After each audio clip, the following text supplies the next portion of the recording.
Masechet Sanhedrin Daf He. We learned in the Mishnah that monetary cases require at least 3 judges. But now we learn a baraita that gives an exception. Tenor banan dine mamonot bishlosha. Vim haya mumche larabim dan afilu yechidi. Yes, indeed, you require 3 judges for monetary cases. But that's if it's just regular people who are the judges. However, if a judge is an expert and accepted as an expert by the public, he's certified by some kind of public certification that he is an expert judge, then he can adjudicate monetary cases alone, even without 3 people. And if he decides a case, that ruling is valid and is binding.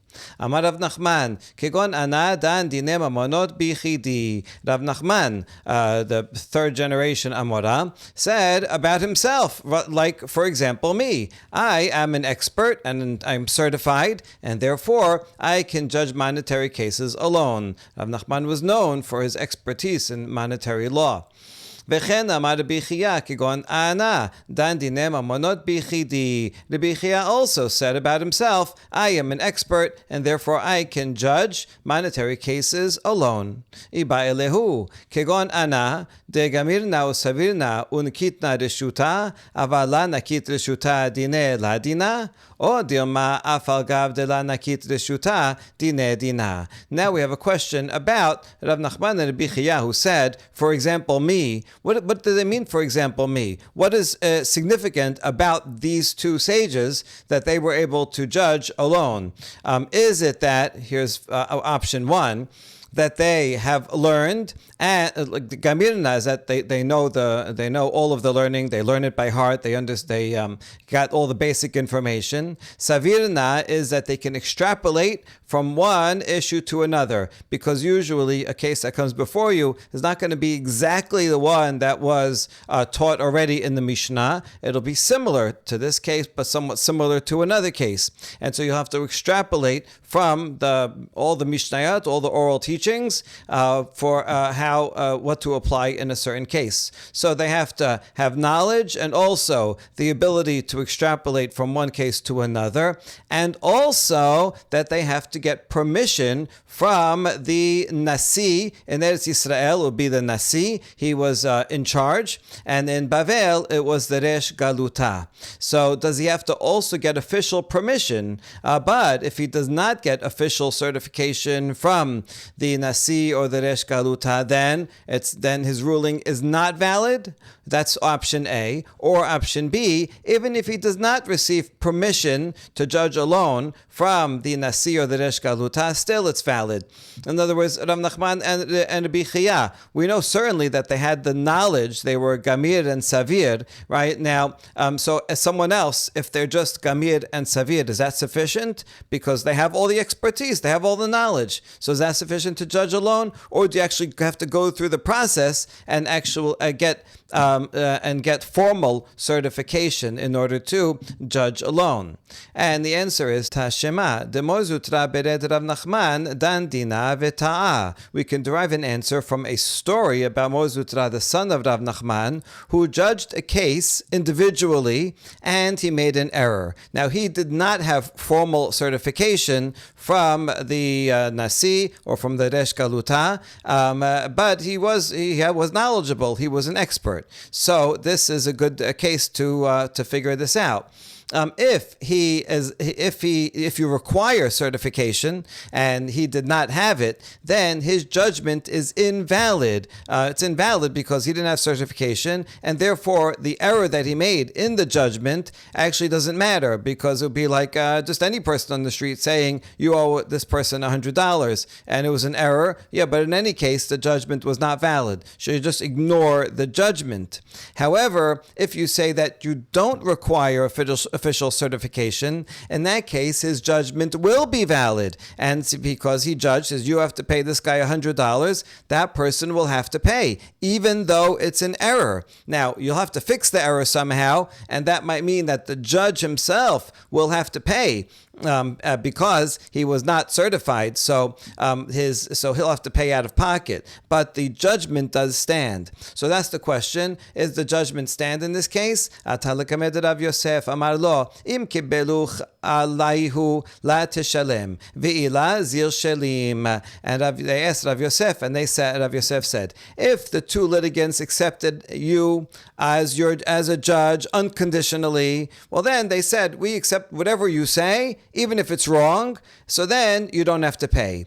However, if they did not accept you unconditionally, they were asking you, right, can you tell us what the law is here? But they wanted to know the law only if it's correct. But if it was incorrect, then they did not give you authority to judge it unconditionally. And so if they did not accept you unconditionally, then you have to pay. What we learn from here is that either way, his judgment is binding, because he wouldn't have to pay out of pocket if his judgment wasn't binding. If it wasn't a binding judgment, then it's just an error. It's not even a judgment. And so we learn from here that, in fact, even though he did not get official permission from the authority, does not have official certification, nevertheless, his judgment is binding. Shema mina kila nakit reshuta dine dina. Shema mina. So we can derive from this story that even though you don't get official certification, nevertheless, the judgment is valid. Now, it will still make a difference whether one has to pay out of pocket or not. If someone is mumche, is officially recognized by the authority, then because they're officially recognized, they don't have to pay out of pocket. And but a layman would have to. Because we want to discourage laymen from getting involved. We want there to be a hierarchy and people to get this certification. But nevertheless, the question of whether the judge pays out of pocket or not is a separate question. Right now, we dealt with, can one judge, if he is knowledgeable, if he judges a case, is it a valid ruling? And the answer is yes. Amar Rav, Hayman te ba'el medandina, v'i ta'al mi ba'el mi patera, lishkol reshuta mi beresh galuta. And so now Rav teaches that if a person wants to judge a case and he wants to make sure that even if he makes an error, he won't have to pay out of pocket, then what he should do? He should go and get permission from the Resh Galuta, the exilarch, that's the head of the Jewish community in Bavel. So we see that as smart as you are, it's great, but if you don't want to pay out of pocket, look, even experts can make a mistake sometimes. And so if you want to limit your liability and be protected from liability, then go and get certified from the Resh Galuta. V'chen amar Shemuel, lishkol reshuta mibe Resh Galuta. Shemuel agreed with Rav and also said that if you want to be free from liability as a judge, then go get certified by the exilarch. Pishita mehacha lehacha mehatam lehatam mehane. So now we're talking about cases where a certain sage travels from Eretz Yisrael to Bavel or from Bavel to Eretz Yisrael. So with simple case, if someone stays in one place, then it's easy. Here to here, meaning if someone is in Bavel and they get permission from the exilarch and they judge in Bavel, obviously they are exempt from paying. And also, if someone receives permission in Eretz Yisrael, that's there from the Nasi to judge, and he judges cases there in Eretz Yisrael, also he's protected from liability. That's, of course, no problem. Here's the question: Mehacha le'atam name mehane, tahacha shevet ve'hatam mechokek. And another easy case, actually, is if they get permission here in Bavel from the Resh Galuta, and then they travel to Eretz Yisrael, and they make an error in judgment over there, the permission that they got from the exilarch is good enough, and they are protected from liability. Why? Because here we call the Resh Galuta Shevet. That means he's very strong, he has a lot of power. Whereas the Nasi over there in Eretz Yisrael, he's called Mechokek, meaning he's only a legislator.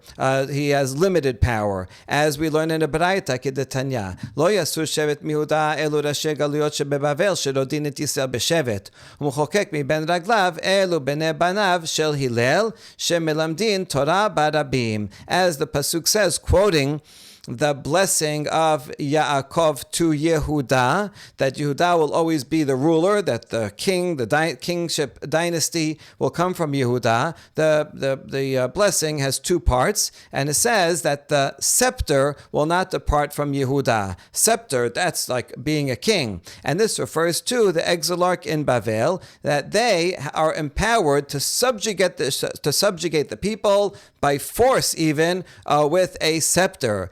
So in the Persian Empire, that's Bavel was under the Persians. The Persians granted authority to minorities to have semi-autonomy and have a lot of power, so that they said, listen, your area, this Jewish area, exilarch, you're in charge of the Jews, and you can punish people and rule over them like you're a local, like a king would.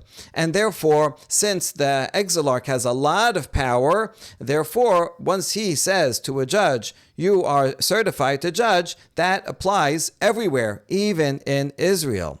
However, the second of the pasuk, mechokek miben raglav, that only means, in Peshat, it's parallel. Mechokek is kind of the same thing as shevet. But here the Midrash is reading it as a lower level, that he can only legislate, he can give rules, but he doesn't have power to punish, certainly not to give capital punishment in Roman. This is in Roman Palestine. The Romans called Eretz Yisrael Palestine in order to degrade it, which also shows how it was not given so much honor by the Romans. And although they recognized the Nasi as the head of the Jewish community, they didn't give him a lot of power to go and punish and rule as a king would.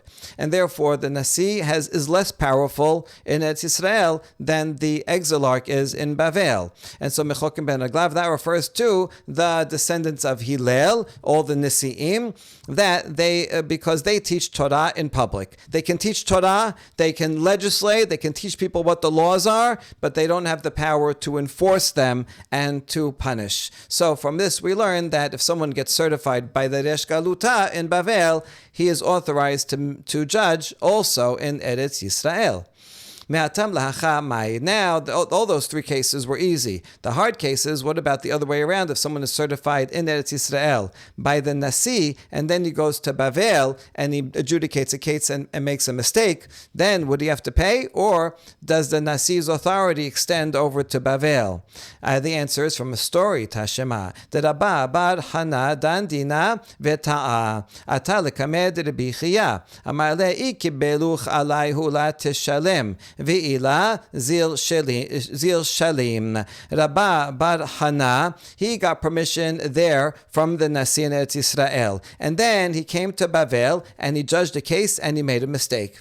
So what should they do? They came to the Rabbi Chia, and the Rabbi Chia said, listen, if the two parties accepted you as a judge unconditionally, then you don't have to pay. But if not, you have to pay, meaning the certification you got from the Nasi is not sufficient here in Bavel. Now we ask, but didn't he get permission from the Nasi? Yeah, but that's not good enough.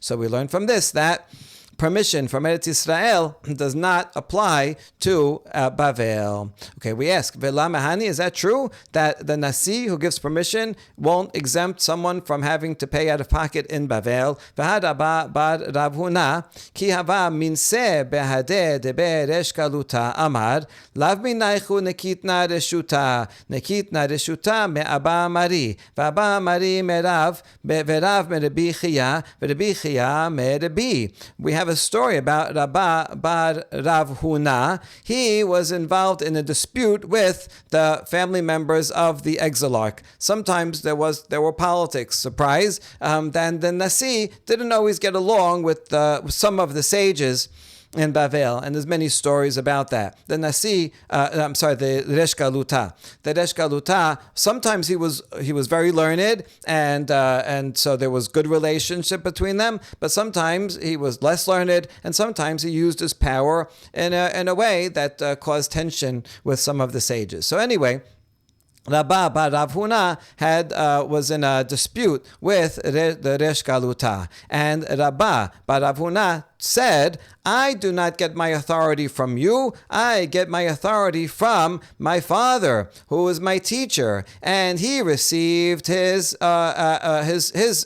permission to adjudicate from Rav, and Rav got his simicha from Rabbi Chia, and Rabbi Chia got it from Rabbi Yehuda HaNasi himself. So this is a chain of simicha in the sense of authority to adjudicate and be exempt from liability if you do that. And so Rav Huna was telling the Resh Galuta, says, I have certification from Eretz Yisrael, from a long line of expert judges in Eretz Yisrael, and therefore I am not bound to your authority. I have my own certification that is not dependent on you, and therefore I don't have to answer to you. What do you see from here? That Rav Huna is saying that if you have certification from Eretz Yisrael, from the Nasi, and you happen to be in Bavel, then that authority from Eretz Yisrael still applies in Bavel. Because, right, that's why he said, I'm not under you. Even though I'm in Bavel, I still have the authority of Eretz Yisrael. So doesn't that prove the opposite of what we just concluded? And the answer is, no, Rav Huna was just pushing them off with words alone. They were in a big argument. So he says, I have my authority from Eretz Yisrael. He was just trying to argue against the Resh Galuta and put the Resh Galuta down and say, you don't have authority, he has authority. But this was just said in the heat of an argument, but doesn't have legal value. You have to look at the context of where something is said, and so this is not meant as a legal statement. It's true, yes, he wasn't lying. He has authority and certification from Eretz Yisrael, but that doesn't mean necessarily that if he makes a mistake in adjudicating a case in Bavel, that he would be exempt. He may very well be liable because you have to get permission in Bavel also.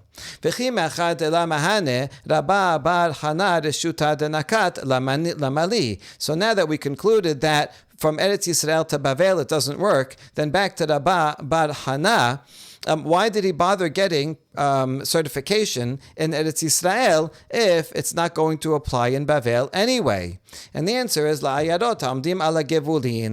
was useful for the border towns, the towns that were on the border of Bavel near Eretz Yisrael.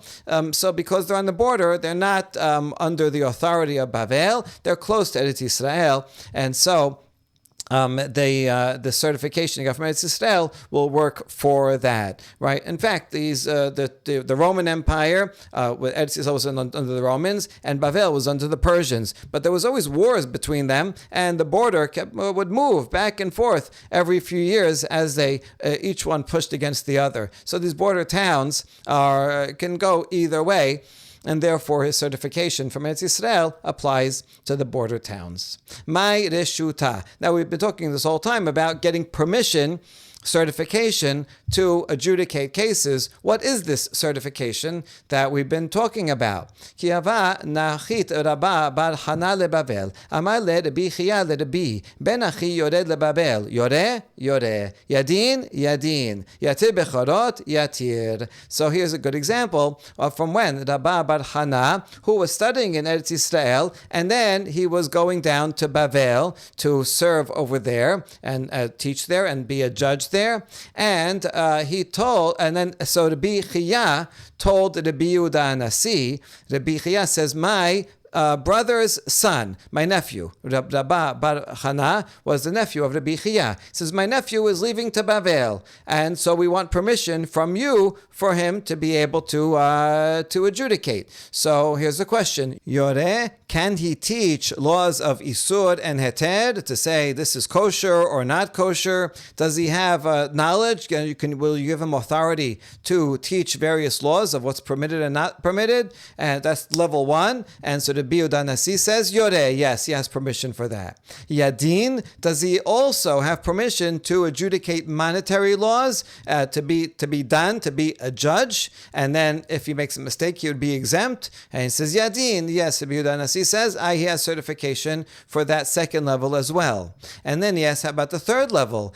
Yatir bechorot, can my nephew also permit firstborn animals? A firstborn animal that's born, if it doesn't have a blemish, then has to be given to a kohen, and it has to be offered as a sacrifice, and then the kohen gets only part of it. However, if the animal develops a blemish, a permanent blemish, and then cannot be sacrificed anymore, then the kohen can keep the entire thing for himself and doesn't have to sacrifice it. So it was actually a benefit to the kohen if the animal got a blemish. So now we can't trust the kohen himself to decide because he's nogea badavar. And so this required a special permission of a rabbi who understands the blemishes and which ones are permanent and which ones are not, to be able to inspect animals and decide whether if it's a permanent blemish, and therefore it will be permitted. So this is the third and highest level of certification. And so he said, can my nephew also permit bechorot? And the Rabbi Yehuda Nasi answered, yatir, yes, he can. So now we see that there are three levels of certification. כי עבד נחית רב לבבל, אמר לרבי חייא לרבי, בן אחותי יורד לבבל, יורה, ידין, יתיר בכורות, אל יתיר. And so a similar story when Rav, he studied in Eretz Yisrael under Rabbi Yehuda Nasi, and when he decided to go and move to Bavel and teach there and be a judge there, so also Rabbi Xiya, the same Rabbi Xiya as we just saw, told Rabbi Yehuda Nasi, my sister's son, also nephew. Here he said, my brother's son. For Rav, he says, my sister's son is leaving and going to Bavel. Can he teach what's allowed and what's not allowed? Yoreh? And he said, yes, he has allowed. Yoreh. Yadin, can he adjudicate monetary cases? And Rabbi Yehuda Nasi says, yes, he knows his stuff. He has authority to do that. Yatir bechorot, can he permit firstborn animals by showing that a blemish is a permanent blemish? No. Rabbi Yehuda Nasi said, no, I do not give him permission to do that. Now we wonder, Mai shena lemor deka kari ben achi, or Mai shena lemor deka kari ben achoti. We're going to talk in a second how come he didn't give permission to Rav to be matir bechorot. But first we want to know, how come Rabbi Xiya, he called Rabbah bar Chana, my brother's son, and Rav he called my sister's son? Why is he referring to them in different ways? And if you say, well, that was just the truth. One happened to be his nephew from his brother, and one happened to be his nephew from his sister. So that's why he called it that way, because that's the way it was. But that's not true. Aibu v'Hana v'Shela umarta v'Rabbi Xiya kuluhu b'nei Abba bar Acha karsela mikafri havu. But that's not true, because here's a little family tree. And we see that there's a Rabbi Abba. He was married to a first wife and then a second wife. From his second wife, he had a child, Chiya. That's Rabbi Chiya. That Rabbi Chiya is the one that's asking Rabbi Yehuda Nasi for certification for his nephews. Now, Chiya, he had a bunch of brothers, and these are half-brothers. One half-brother is Aibu, who is the father of Rav. Another half-brother is Hana. Hana sounds like a woman's name, but here it happens to be a man's name. His brother, his half-brother, Hana, had a son, Rabbah. And so, when he first asked Rabbi, he says, my brother's son. Well, Hana is in fact his half-brother. It's his half-paternal brother, Hana's son. So that's what makes sense. He says, my brother's son. But here's the thing. Rav was also his half-brother's son, paternal, right? Because Aibu and Hana are full brothers. So it actually is the same relationship. So just like he said here, my brother's son, so too, regarding Aibu, he should say, my brother's son. Okay, that's the question. We're going to see two answers. The first answer is going to be that in fact, it is his brother's half-brother's son, but Rav also happened to be his half-sister's son. How could that be? Oh, because there were two couples, separate couples, not related originally. Rabbi Acha and his first wife, and they had these 4 children. And then there was some a woman and some other man. We don't know their names, and they happened to have a daughter, right? Whatever her name was. We'll call her Ima, because she's the mother of Rav. Okay, so these people are not related. Ima Chiya here is not related at all to these four people. Now, it happened to be later on that both of these couples separated or someone died, and then Rabbi Abba married this woman. Very good. So now these are step siblings, right? This is a stepsister of these four, like the Brady Bunch, but they're not biologically related at all. Now, this new couple happens to have a child, Chiya. So Chiya has a bunch of half-brothers, paternal brothers, and he also has a half-sister, that's a maternal sister. And one of his half-brothers married his half-sister, which is permitted because they're not related to each other. And therefore, Rav happens to be both his brother's son and also his sister's son. And that's why he called him his sister's son, whereas Rabbah was only his brother's son. Okay, so that's going to be the first answer. And so we said, so we just learned the family tree, and so we answered Rav bar Achu Dehava bar Achate. Rav, in fact, was the son of Rabbi Chiya's brother, and also the son of Rabbi Chiya's sister, Rabbah bar Chana bar Achud Elav bar Achate. However, Rabbah bar Chana was only the son of Rabbi Chiya's brother, but not of his sister, and that's why he called Rabbah my brother's son, and he called Rav my sister's son. All that is one answer. Vi ba'etema, or another answer that's a lot simpler. Al Shem Chochmato Dichtib Emor LaChochma Ahotiat. Maybe Rabbi Chiya called Rav, the son of my sister, allegorically, as it says in Mishleh, say to wisdom, you are my sister. The point is that a person knows his sister very well, and so too you should learn wisdom and know it so well that it's like your sister. And so he's giving Rav a compliment, the son of my sister, meaning he knows so much wisdom that he is the son of wisdom, the son of the wisdom that I taught him. Okay, so that's either way. Now we figured that out. Yatir bechorot al yatir, my ta'ama. Now back to the question, how come Rabbi Yehuda Nasi did not permit Rav to adjudicate firstborn cases? If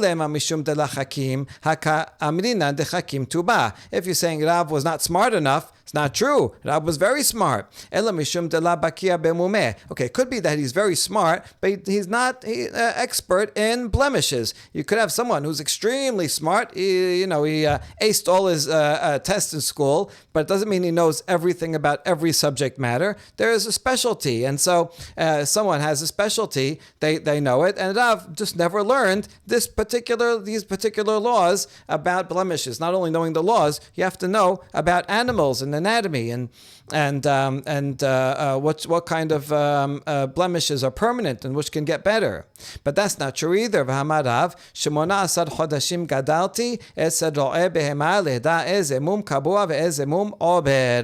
said, I was an apprentice with a shepherd for 18 months, so that precisely for this reason I could learn about blemishes and which ones are permanent, which would mean that the bechor is permitted, and which one is temporary, in which case the bechor animal would not be permitted. You have to make it a sacrifice. So when he did an apprenticeship for 18 months just to know these laws, so certainly he was an expert and a specialist. Rather, Rabbi Yehuda Nasi had other motives totally, and which is that he wanted for people to give respect to Rabbah bar Chana. Rav, in fact, was greater, and if Rav would get all three certifications, then everybody would go to Rav for all their questions, and Rabbah bar Chana, who's also a great sage, they would not give him respect. And so he downgraded Rav and gave him only 2 certifications, so that if anybody needed a firstborn and they went to Rav, I would say, listen, I can't answer your question. You have to go to Rabbah bar Chana. And then Rabbah bar Chana would get respect. ובעתמה משום הגופד רב בקיה במומה תפה ושרי מומה דלה ידעי אינשה ואמרי כי היי גוונה שרה רב ועתו למשרה מום עובר.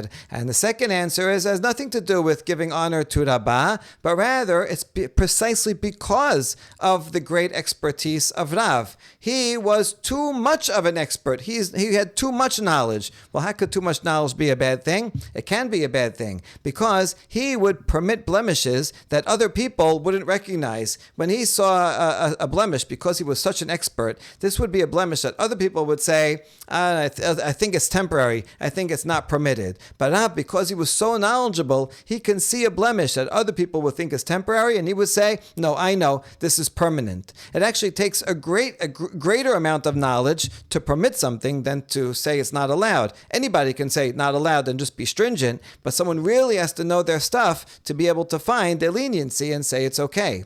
So Rav would find leniencies that no one else knew about because he was such an expert both in the law and animal biology.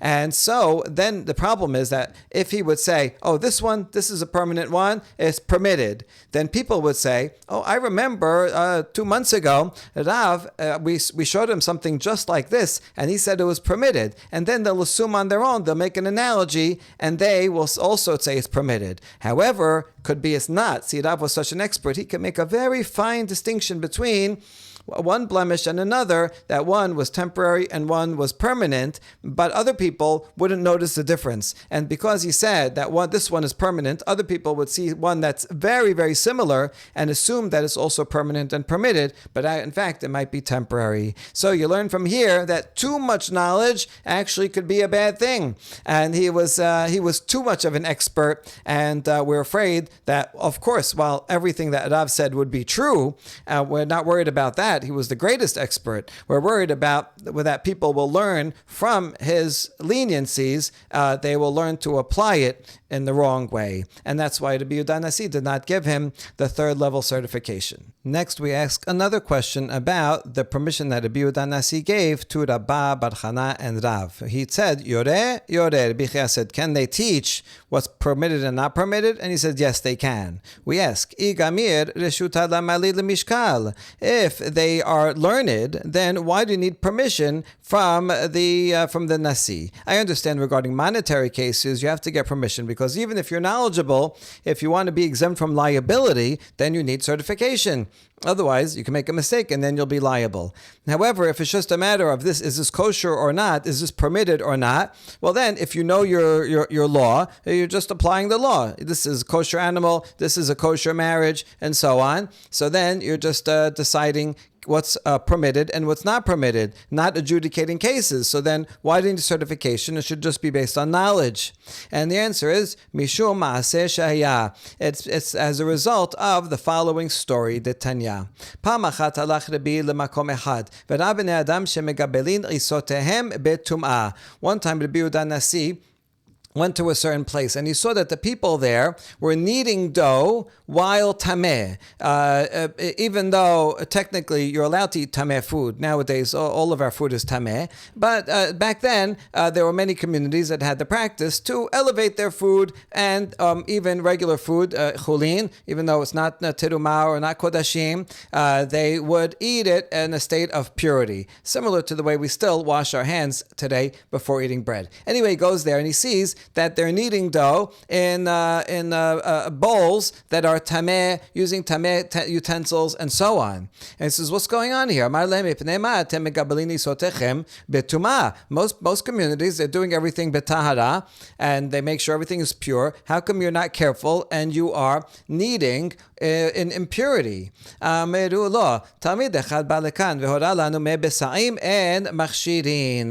I said, because one time a student came here and he taught us a law that me besaim, which means marsh water, swamp water, does not make food susceptible to tum'ah. The law is from the Torah. If something, let's say a fruit, apple, falls from a tree, it's not susceptible to tum'ah until it gets wet. So before it gets wet, then even if something, corpse touches it or whatever, it's not tameh. Only if it's washed, if it gets wet with and the owner wants it to get wet, once it gets wet, then it's susceptible to tumah, and then if something tameh touches it, it will receive tumah.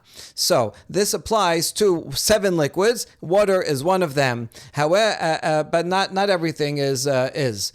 So this student came and said, swamp water does not make food susceptible to tumah. So they said, oh, great idea. Thank you for this leniency. Instead of kneading with regular water, they went and got swamp water, and they mixed it with flour, and they said, well, it never touched water, and therefore it's or wine or honey or any of the other liquids, and therefore it is not susceptible to tumah. So we can put it in impure vessels, and there'll be no problem. That's what they learned. However, they misunderstood what that Talmid said. Vehu me besim darash lehu, v'inu savur me besaim kamad. In fact, he didn't speak in a clear way, or they misheard. And he in fact said that the water of eggs, meaning the white part of an egg, it does not make food susceptible to tumah. The egg white, or any part of an egg, is not one of the 7 liquids. And so if something gets wet, it is a liquid. It gets wet from egg whites. It does not become susceptible to tumah. That's what he was teaching them. So that does have an application. If you would make dough only with egg whites, it would not be susceptible to tumah. That's true. But they misheard, and they thought he said swamp water, and so they're going and using swamp water. So you see, they made a mistake. This was the reason that Rabbi Yehuda Nasi said, listen, from now on, it's not enough to be knowledgeable. You could be very knowledgeable, but not be able to communicate well. So he would only you have to get permission to teach halacha, because otherwise you might be knowledgeable, but you might not pronounce your words correctly, or you might say things and in a not clear way, and people will think you meant one thing and apply it to some other cases, like we saw with Rav. That Rav, he was very knowledgeable regarding Bechor, but the problem is that he would not, by giving too many leniencies, people would misunderstand where the leniencies apply, and therefore you have to get certification so that you are certified to be not only knowledgeable, but also a good teacher and communicator of what the halachot are. The residents of the city made another mistake. They learned the Mishnah in Masechet Para. You see, they're somewhat knowledgeable. How many people today have learned Masechet Para? So they learned that water from the Kedamion River and the water from the Piga River cannot be used for a para aduma. The part of the para aduma process is you have to get water from mayim chayim, from a living source, meaning from a flowing river, in order to mix with the ashes that you use for the para aduma. And the Mishnah says you cannot use water from these rivers because although they're called rivers, but they are actually marshes. They're mostly marshes that might have just a small amount of river water, and therefore it's not usable as for para aduma. Now, they learned that, so they know something about meh besaim. See, it's not such a stretch that this student came and he talked about meh besim, but they heard meh besaim. They were knowledgeable about this Mishnah. But now they made the following analogy. Inu sabur meh de legabe chatat besile achshurena me la machsheri. They thought that since marsh water cannot be used for para aduma, why can it be used? Must be it's not considered water. And so since it's not considered water, it's not one of the 7 liquids that make something susceptible to tumah. And so you see, we learn from here and makes sense what the Talmid said, that marsh water will not make something susceptible to tumah. So they're very learned, and they're learning, comparing one thing to another, but they weren't learned enough to understand the distinction. Velohi hatam le'inyan hatat ba'inan ma'im chayim. Hacha achshure kol dehu machsheri. In fact, these two laws have different requirements. Regarding para aduma, it's not just that you don't just need water, you need living water. It has to be from a river. So marsh water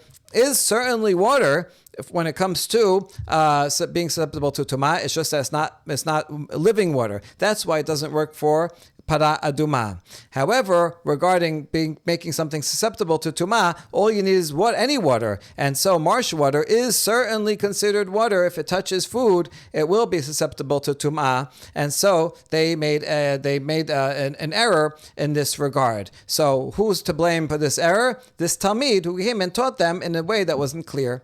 Tana be'ota sha'agazu Talmid al yoreh elaim ken notel reshut merabbo. And so Baraita teaches that after that incident, Rabbi Yehuda Nasi heard about it, and he made a gezerah that a student is not allowed to teach halacha unless he gets permission from his teacher to do so. And this is the source of receiving semicha. Even if you learn it, you have to get certified in order to teach. Tanchum bered Rabbi Ameh ikla le hatar darash lehu murtar liltot chitin ba Pesach. And now, another similar story about Tanchum, the son of Rabbi Ameh. He went to a place called Chatar, and he taught them there that you're allowed to wash wheat even on Pesach. This is just washing it a little bit, a small amount of water, so that you can peel it better. But it's just a small amount, and it's only there for a short time. And so we don't worry that it's going to become hametz. So that's permitted. Amru lo lav Rabbi Mani demin sod ika hacha. And so the people told him, told Tanchum, how can you teach a law over here? Isn't Rabbi Mani from Sod? He lives in this town. Betanya tamid al yoreh halacha b'mkom rabbo elam ken haya rachok mimenu shalosh parsaot keneged machane Yisrael. We have a baraita that says student is not allowed to teach halacha in a place that his master is in. Even if he knows the halacha, even if he's right about the halacha, it's disrespectful, right? He should say, oh, listen, I'm just a student. Go to the master and ask him. The only time you're allowed to teach is if your teacher is far away. How far? 3 parsaot away, which is about 8-9 miles. But why that amount? That it was the width of the encampment of Bnei Israel in the desert. And in the desert, everybody was expected to ask Moshe if they had any question. And so that's as far as you need to go. You need to go as far as asking Moshe. And so too forevermore, although we don't have Moshe, when someone has a question, they should go to the teacher. And if you're just a student, then you should defer and say, listen, I know the answer, but it's not nice for me to say, go to the teacher. So they asked Tanchum, how dare you teach a halacha in front when your teacher is in town? Amarle lavadata. He says, oh, I didn't know. I am sorry. Really, he should not have. And so this is brought here because it's also about a student getting permission from the teacher. Just like anyone who wants to teach needs semicha, needs certification from the rabbi, from the master to do so. So too, it also has to do with geography, that even if one knows the law, one can only teach it if the master is far away. But if the master is close by, one cannot. Rabbi Chia Chazier lahu gabra dava ka'eh bebet kebarot. Amale lav ben ish peloni kohen ata. Rabbi Chia, he saw a certain person, and he was in a cemetery. And Rabbi Chia asked him, aren't you the son of this person who's a kohen? What are you doing in a cemetery? You're not allowed to be in a cemetery. Amalein abu dahu gabra geba enayim hava natan eina begrusha v'chilelo. He says, indeed, I am the son of that person who is a kohen. The problem is that my father, it's true, he was a kohen, but he was a person with raised eyes, meaning he saw a woman that he liked, and even though she was a divorcee, he had a child, he married and had a child with her. So he went against the law, and by doing that, I'm his son, and I am therefore disqualified from being a kohen. So if a kohen enters into an illegal marriage and has a child, the child is a halal who gets none of the benefits of being a kohen, but also not the prohibitions either. And so he says, therefore, I was allowed to go into a cemetery. Why is this story here? Perhaps because it is teaching us that Rabbi Chia, he was asking this question even though he was in the place of his own teacher, Rabbi Yehuda Nasi. But yet he was permitted to say something because he saw someone actively violating, and so he wanted to stop him. Maybe he didn't know, or maybe he did know, and he needed some rebuke. So what you have to defer to the master who's in town. Only if someone asks you a question, you say, listen, don't ask me, go ask the master. But if there's an emergency and you need to stop someone from sinning, then even a student is allowed to teach where near his master.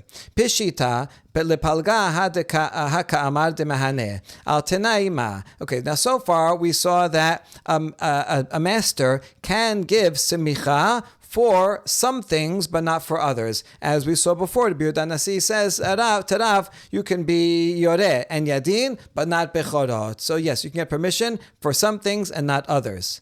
But here's the next question: what about doing something on condition? It says, you have permission to adjudicate laws on condition, and whatever the condition is. Is that valid? And the answer is yes. Tashema damar leRabbi Yochanan leRav Shemen, harei ata birshutenu ad shetavo eslenu. Rabbi Yochanan told Rav Shemen, you are under our authority until you come here. In other words, he gave him authority. You have my permission to go and instruct while you're in a certain place. Maybe he's going on a trip.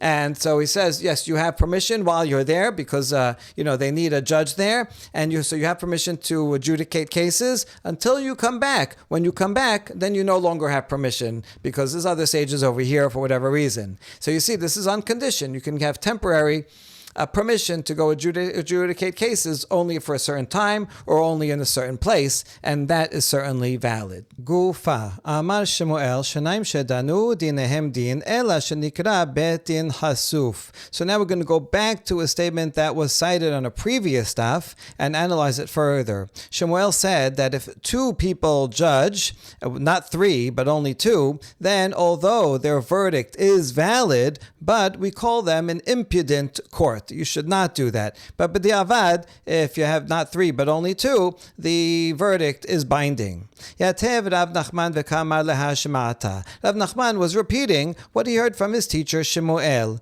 Iti be'Rava Rav Nachman. And so Rava challenged Rav Nachman. It's interesting. Rav Nachman was only repeating what he heard from his teacher. And yet, once he repeats it, so now he's responsible to defend it. And so Rava asked Rav Nachman about it. Afilu shenai mezakin o shenai mechayevin. Ve'echad omer ini yodea yosifu hadayanin. V'ita levu kishnayim shedanu. There's Mishnah coming up later on that says, let's say you had three judges and two of them say innocent, or two of them vote guilty, and the third one says, I don't know, I abstain. So what do? Well, since you have two that are saying, let's say both say guilty, so can't you assume guilty? No, the Mishnah says you have to bring another judge, and that other judge, because you need three that are actually voting, you need three voting judges, and then even if that other judge says innocent, we will say guilty because there's two judges that said guilty. But the one that says I don't know doesn't count. You have to bring another one.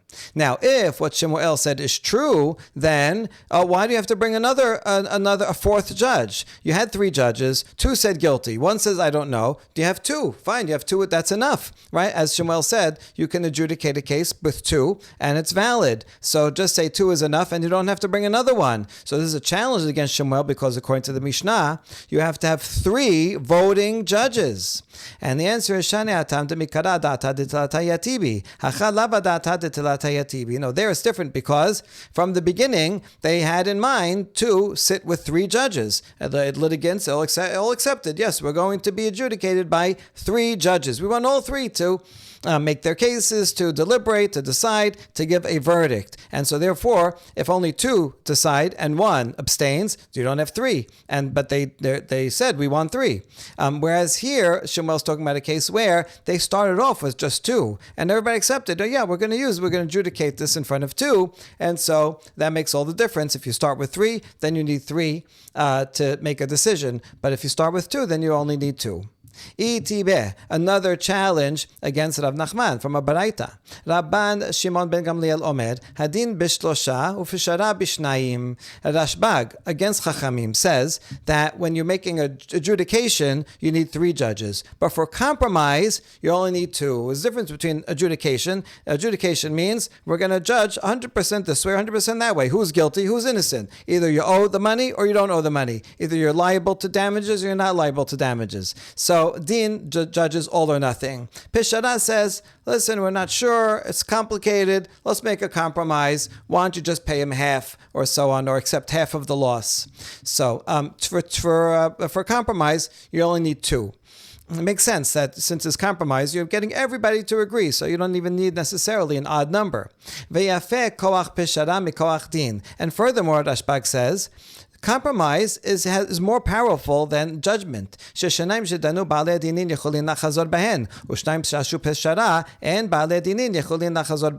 Because if two people judge a case, then the litigants can change their mind. They can say, it was only two judges, I'm not accepting it. Whereas if two people make a compromise, then the litigants cannot go back, cannot withdraw, because that is binding. What do we see from here? That according to Rashbag, at least, two judges who adjudicate a case, it is not binding, it is not valid. That goes against Shemuel, who said it's impudent, but it is binding. And maybe you'll say, oh, this is the opinion of Rashbag. He thinks that two people that adjudicate a case is not binding, but Shemuel was talking about Rabbanan, the majority of rabbis, and who disagree with him. So it's a simple answer. However, you can't say that because Rabbi Abu says that according to everyone agrees, all Tanaim agree that if two people judge a case, then it is not valid. So you can't even say that it's a machloket. And our answer is Gabra Karamit. Wait, you're bringing Rabbi Abu's opinion to challenge Shemuel's opinion? You can't do that. Rabbi Abu thought that there's no machloket about this, and all Tanaim think that two judges is not valid. But doesn't mean that Shemuel and Rav Nachman have to agree with him. Shemuel thinks that that's not true. While Rashbag says you cannot have two judges, it's invalid. Shemuel himself can easily disagree with Rabbi Abu and say that although Rashbag says that, Rabbanan disagree with Rashbag, and they say that two judges who adjudicate a case, it is in fact binding. Baruch Adonai Le'olam, Amen ve'amen.